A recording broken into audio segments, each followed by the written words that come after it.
point about Chol HaMoed is that it doesn't seem that we know exactly what is expected of us. On the one hand, Chol HaMoed is Chol. People go around, they work, they do what they have to do, they take a little time off and take their children to a ball game. But it's Chol. On the other hand, it's a Moed. And we know in the back of our minds that there are certain melachot, certain kinds of things that we have to stay away from. And what is Chol HaMoed? I think that the answer is that we have an obligation to make Chol HaMoed into something special. Now it's true that the Torah did not specify that we have to abstain from melachot on a general level on Chol HaMoed.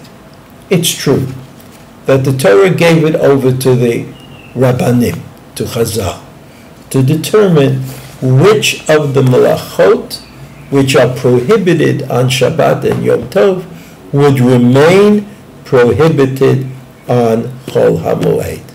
So you see that on the one hand, Bnei Yisrael are enjoined from making Chol HaMoed into another regular day, because there are certain melachot which nevertheless remain prohibited on those days. On the other hand, the Torah recognizes, and Chazal understood, that in order for us to function, to live, it's very difficult to make 7 or 8 days into Shabbat or Yom Tov. And therefore, it's important to remember that the way the Chachamim looked at it was that on Chol HaMoed, there are things that are permitted. Generally speaking, we have to be circumspect about anything we do on Chol HaMoed. But there are certain things that are permitted. So if we just run through a list of the permitted things, first, the Chachamim said that anything that you have to do in order to prepare food, to serve food, to make food, to preserve the food, all of those things are permitted. Secondly, the Chachamim said, Davar ha'aved is mutar. If you're going to incur a major loss, if there's going to be a problem with your business as a result of your not being active during those days, it's permitted to take care of that problem. Fixing things, making things the way they should be. Here, the Chachamim divided it into 2 categories.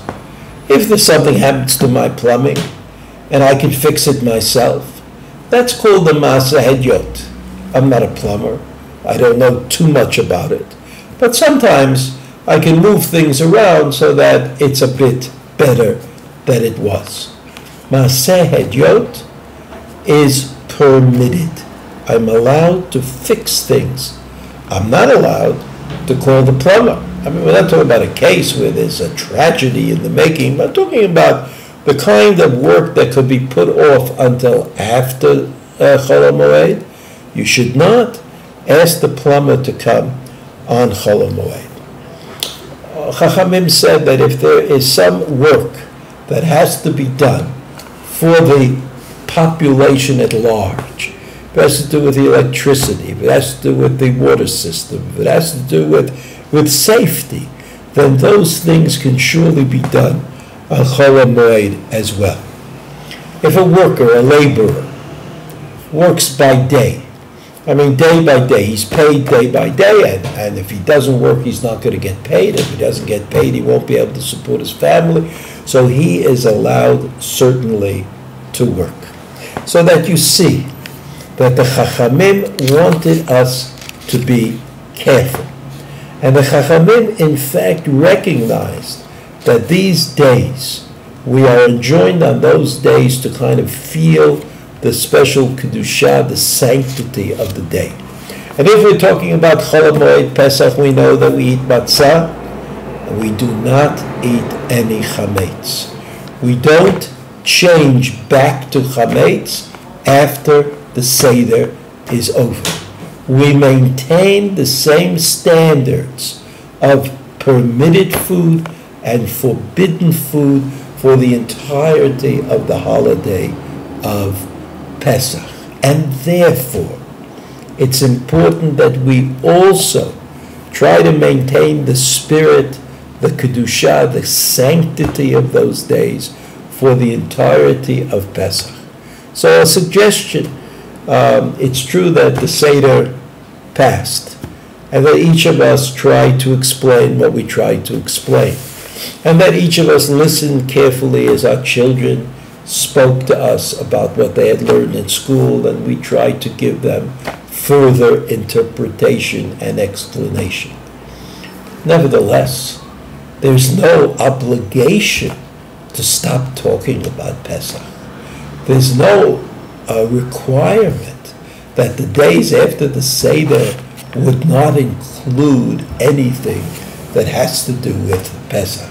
And after all, Pesach is a 7-day or 8-day holiday, culminating in Kriyat Yam Suf, the splitting of the sea, Shirat Hayam, a particular moment in Jewish history, which is the moment of Vayaminu B'Hashem U'V'Moshe Avdo.